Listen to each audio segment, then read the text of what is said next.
Bien et bien, merci de suivre cette présentation sur, le suivi de l'insuffisance cardiaque, en parcours de soins et plus particulièrement la prise en charge en hospitalisation à domicile, comme nous le proposons avec, Phileas depuis maintenant plusieurs années. Je n'ai pas de, conflit d'intérêt particulier sur cette présentation, mais j'ai beaucoup bien d'intérêt effectivement. Et tout premier élément extrêmement important, finalement, quand on regarde une maladie chronique comme l'insuffisance cardiaque, la première question à se poser pour, nos patients est de savoir: «Mais où en est-il?» Et dans un parcours de soins d'une pathologie chronique, on peut repérer 3 grands, moments, 3 grands passages dans ce parcours de soins qui correspondent à des niveaux de, sévérité, différents et sur ces 3 grands passages, sur ces 3 grands niveaux, eh bien, nous allons avoir des actions qui vont être, différentes et complémentaires. Le premier passage, c'est, le passage le plus grave, là où le pronostic vital du patient est engagé et nous sommes sur la phase de sécurisation. Cette phase est pour l'instant obligatoirement hospitalière, courte et l'enjeu vital est au premier plan. La deuxième phase, on est sorti de, ce moment, très instable où, la vie du patient est en jeu et on est plutôt sur un moment, d'équilibration. On est entre 2 eaux, on a sauvé le patient, il va mieux, mais on n'est pas encore totalement stabilisé. On va mettre en place des, procédures, des suivis, des, consultations de titration qui vont permettre l'équilibration du traitement et par exemple, à ce moment-là et bien, l'hospitalisation à domicile est tout à fait adaptée. Et puis troisième phase, la phase de consolidation qui se voit plus sur, une projection, dans le parcours de soins en avant, une phase de suivi et de formalisation, du projet avec des outils là aussi, qui vont être, adaptés comme, l'éducation thérapeutique, la télésurveillance et cetera et cetera. Un parcours de soins, on peut l'imaginer comme, vous le voyez là et comme nous l'avons créé avec, Phileas, donc la filière d'évaluation et d'accompagnement dans le parcours de soins de l'insuffisance cardiaque. En gros, nous prenons en charge des patients qui soient hospitalisés ou non hospitalisés. Il y a une majorité de patients qui sont hors de l'hôpital, qui viennent donc de la ville. Nous recevons des alertes par, des,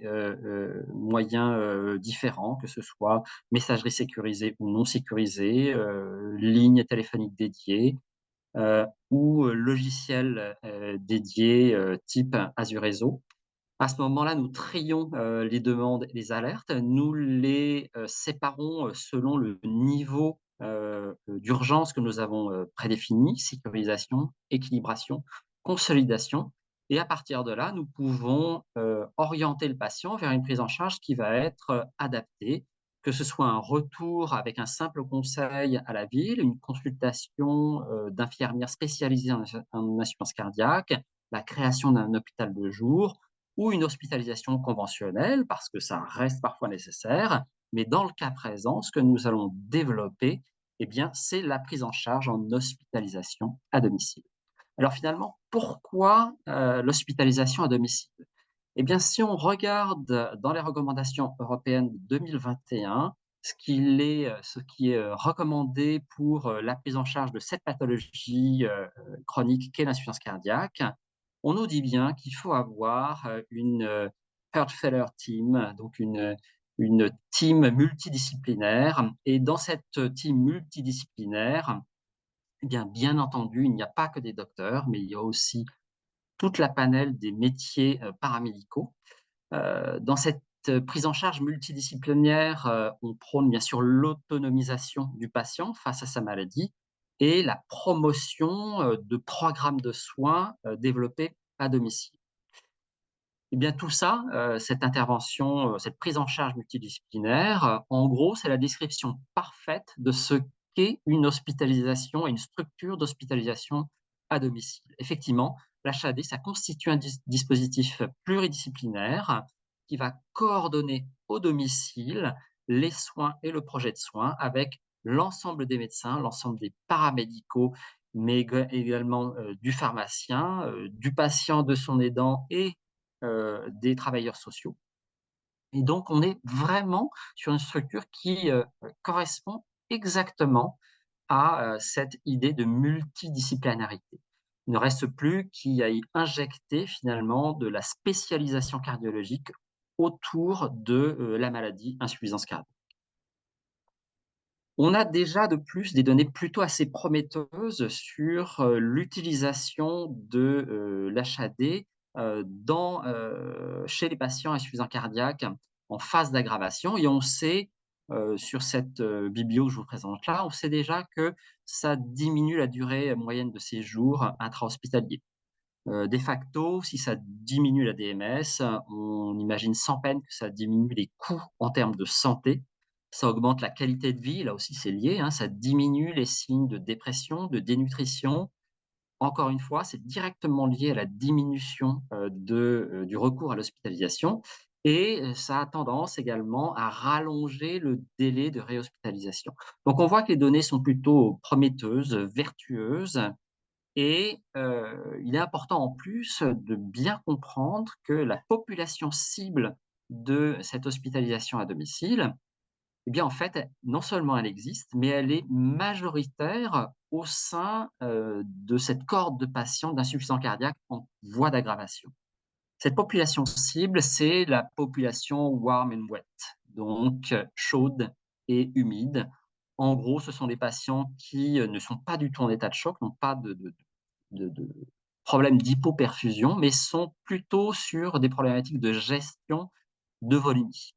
Avec, des patients, de mémoire, vous allez avoir régulièrement des hospitalisations avec des prises de poids extrêmement importantes de 10 kilos et plus, des congestions qui, parce qu'elles sont majeures, vont devoir entraîner une hospitalisation. Et ce que l'on voit, c'est que finalement, ce profil hémodynamique est majoritaire, quel que soit le lieu d'hospitalisation et si on regarde le pronostic de, ce profil hémodynamique, warm and wet, on constate que ce profil, finalement, a le même risque qu'un patient insuffisant cardiaque stable. Donc on est là chez des patients qui, ne nécessitent pas d'un point de vue purement de la sécurisation, une prise en charge hospitalière prolongée. On peut imaginer que pour faire le tri, effectivement, du profil de risque, il est nécessaire de passer par l'hôpital, mais très vite, une fois qu'on a fait le tri du profil de risque, eh bien, on sait à quel profil de risque on s'adresse et on peut, chez les patients warm and wet, proposer autre chose que l'hospitalisation conventionnelle. Finalement, ce, profil, warm and wet, c'est à la fois le plus fréquent avec, le risque d'évolution défavorable qui est, acceptable. Je dis acceptable parce que ça reste de l'insuffisance cardiaque et donc, oui, on sait ce qu'il est du pronostic de cette maladie. Et l'hospitalisation à domicile est possible car dans la réalité, même si ça n'est pas directement,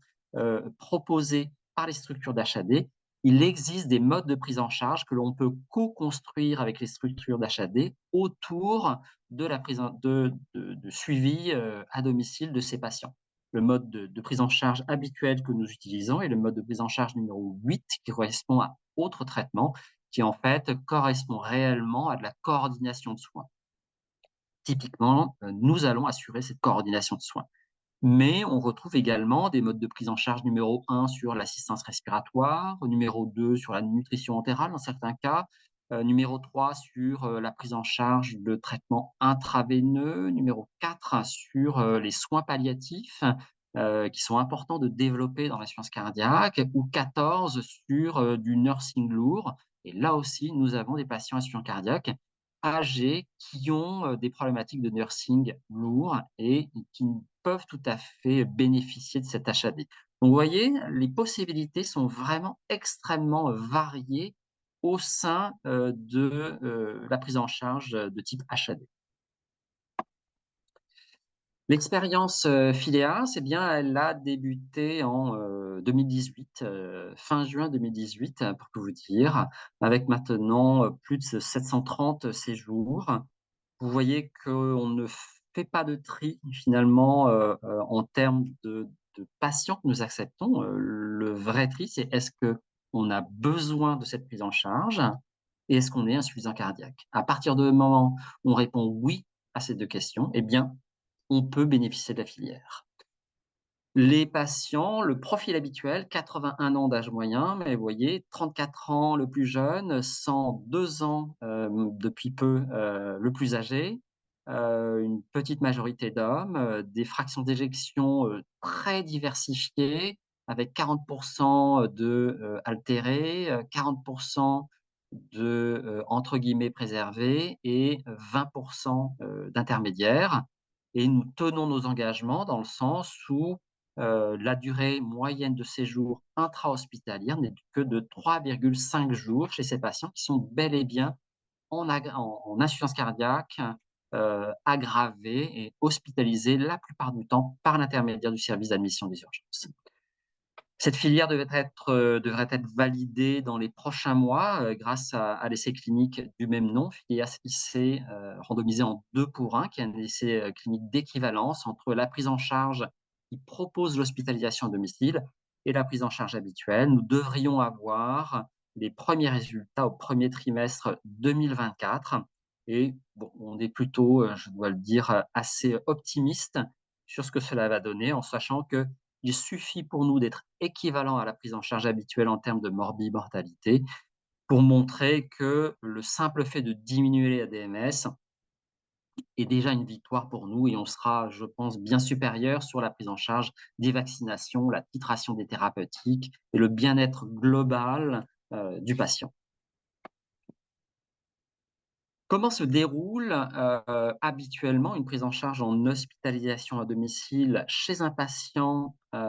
qui subit une aggravation de son insuffisance cardiaque? Eh bien, la majorité des profils passent par une arrivée malheureusement au service d'admission des urgences avec une sécurisation, les 24-48 premières heures, du patient. Cette phase de sécurisation nous permet, d'effectuer un examen clinique standardisé par, principalement les infirmières spécialisées en assurance cardiaque, une évaluation gériatrique et sociale pour définir, très rapidement les facteurs limitants, à la sortie du patient, des checklists, selon, la fraction d'éjection pour avoir, une idée préalable, du projet de soins et à partir de là, eh bien, nous allons, décrire un pré-projet thérapeutique. À 3 jours et demi, le patient retourne à domicile. Il est suivi pendant sa phase d'équilibration par les infirmières libérales habituelles, s'il en a, avec un suivi comme on peut le rencontrer, à l'hôpital, 3 passages d'infirmiers, par jour, des bilans biologiques si c'est nécessaire, mais ça n'est pas toujours nécessaire, quotidien. On peut poursuivre les diurétiques IV, on peut poursuivre, l'oxygénothérapie, on peut avoir accès à des électrocardiogrammes et comme on le fait à l'hôpital et bien de manière quotidienne, mais de manière dématérialisée, l'équipe cardiologique FILEAS qui n'est pas l'équipe, d'hospitalisation à domicile, qui est bien l'équipe hospitalière. L'équipe cardiologique FILEAS et les infirmières, ISPIC, quotidiennement vont faire une visite dématérialisée afin, d'adapter, l'ensemble des thérapeutiques. Vous le voyez, le suivi donc, infirmier 3 fois par jour, les électrocardiogrammes, la biologie, l'évaluation clinique est standardisée au domicile et bien sûr, il y a la nécessité pour nous, de développer une astreinte aux heures ouvrables, alors 7 jours sur 7 toutefois, cardiologique. Mais l'astreinte, voire la garde, du personnel médical et paramédical de l'HAD, par contre, existe déjà et c'est une obligation pour toutes les structures d'HAD d'avoir une réponse médicale et paramédicale 7 jours sur 7, 24 heures sur 24. Donc cette présence-là, de toute façon, elle est toujours, utilisée, elle est toujours, active dans toutes les structures, d'hospitalisation à domicile. La réalisation de cette visite quotidienne donc se fait sur dossier, comme je vous l'ai dit. Nous recevons les biologies, les évaluations paramédicales, généralement avant 13 heures, et nous assurons cette, visite dématérialisée avec, l'envoi, des, ordonnances avant 16 heures, l'ensemble des dossiers étant, transmis à l'HAD, pour être répercutés derrière, sur l'infirmière libérale qui va adapter les thérapeutiques comme on le ferait finalement, dans n'importe quel service de cardiologie. Nous avons donc, passé nos 10 jours d'équilibration à domicile. Alors en moyenne, on est plutôt sur, 11 jours et demi, presque 12 jours, et nous effectuons, à la fin de cette phase, d'hospitalisation à domicile, une consultation de clôture d'HAD. La majorité des cas, cette consultation de clôture d'HAD se fait en présentiel, mais on peut aussi tout à fait l'assurer, et on le fait régulièrement, notamment pour les patients les plus âgés, les plus fragiles, typiquement des patients qui, sont domiciliés en EHPAD. Nous effectuons ces consultations de clôture en téléconsultation avec du matériel spécialisé et l'aide d'une infirmière assistante pour la téléconsultation. Cette consultation de clôture, va, là encore, reproduire cet examen clinique standardisé afin d'avoir une évaluation, claire et précise de l'état clinique du patient. Nous allons, définir cette fois de manière définitive, aussi définitive que possible, le projet thérapeutique. Nous allons, recommander les vaccinations, faire les prescriptions, mettre en place, si besoin, la télésurveillance, ouvrir un dossier de coordination entre la ville et l'hôpital avec les outils de communication ad hoc, et chez nous, au niveau du GRAD PACA, eh bien, ça s'appelle Azureso, et nous générons un compte rendu, standardisé, le patient partant avec son compte rendu, avec l'ensemble de données, notamment le projet thérapeutique et toutes les cibles thérapeutiques, à atteindre, qu'elles soient, purement, médicamenteuses, vaccinales, qu'elles soient de prise en charge, gériatrique ou sociale, qu'elles soient diététiques, et cetera, et cetera. Finalement, l'élément, également important, c'est que, pour beaucoup de patients, afin de basculer de cette phase d'équilibration à la phase de consolidation, nous mettons en place, dans la grande majorité des patients, un système de télésurveillance avec 2 plateformes avec lesquelles nous travaillons, et les infirmières spécialisées, en insuffisance cardiaque, les, ISPIC sont là pour, intégrer et éduquer, le patient à l'outil. Elles impliquent également les infirmières libérales. Elles assurent le suivi quotidien des alertes numériques avec l'appel du patient ou de l'aidant, de l'infirmière, du médecin généraliste en cas d'alerte, en sachant que nous nous adaptons finalement au profil de patient, d'aidant et à la structure de soins, existante. À partir de là, nous retournons sur le système d'alerte que nous avons vu initialement avec une gradation des actions qui sera, proportionnelle finalement à la gravité du patient, et nous allons retourner sur une projection du patient sur, les, structures de ville habituelles, une consultation ESPIC, les hôpitaux de jour, peut-être refaire une hospitalisation à domicile ou à nouveau une hospitalisation conventionnelle, mais cette fois-ci sans passer par le service d'admission des urgences, et c'est là la vraie valeur ajoutée d'avoir un œil, sur, les symptômes, de nos patients, une fois à domicile. L'HAD, on le voit ici, c'est, dans le cas présent, sur une phase, entre l'équilibration et la consolidation, mais finalement ça peut s'envisager, dans des situations, vraiment extrêmement, variées. On peut effectivement avoir une équilibration purement thérapeutique avec des diurétiques plus ou moins intraveineux, notamment pour ces frequent flyers, ces patients insuffisants cardiaques récidivants qui nécessitent, des doses de diurétiques IV ou qui deviennent résistants au traitement diurétique, oral. Donc là, on peut mettre en place des hospitalisations à domicile, uniquement dans ce but-là. On peut mettre en place, dans le spectre, de l'autre côté, de la pathologie, insuffisance cardiaque chronique, des, HAD plus orientés vers les soins palliatifs, avec des soins palliatifs pur, ce que nous faisons, régulièrement, et ce qui vraiment révolutionne pour le coup, la fin de vie, de certains de nos patients. Et on l'a vu, ça a été proposé par certaines équipes, effectuer également des hospitalisations à domicile avec une idée de soins palliatifs, mais également un support inotrope pour, pallier finalement à certains symptômes qui sont, difficilement tolérables en fin de cette maladie. Et puis au milieu de ça, sont possibles également des hospitalisations à domicile dans le cadre du suivi purement chronique et on est sur de la consolidation de patients avec, la possibilité de faire des injections de fer dans le cadre du suivi de la carence martiale. La seule finalement, la seule condition pour ça, c'est que la première injection ait bien été faite en milieu hospitalier afin de s'assurer qu'il n'y ait pas de réaction allergique lors de cette première injection. Finalement et pour conclure, aujourd'hui, dans notre, équipe Infineas, l'HAD est pour nous une solution de premier choix dans la prise en charge de l'insuffisance cardiaque en voie d'aggravation. Ça délivre des soins de qualité,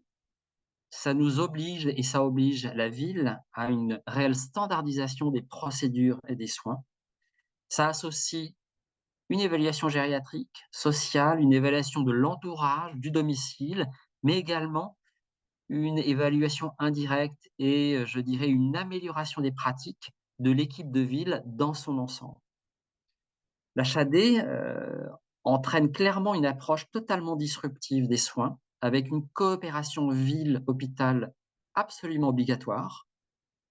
une application du coup de l'hôpital sur la ville, mais inversement,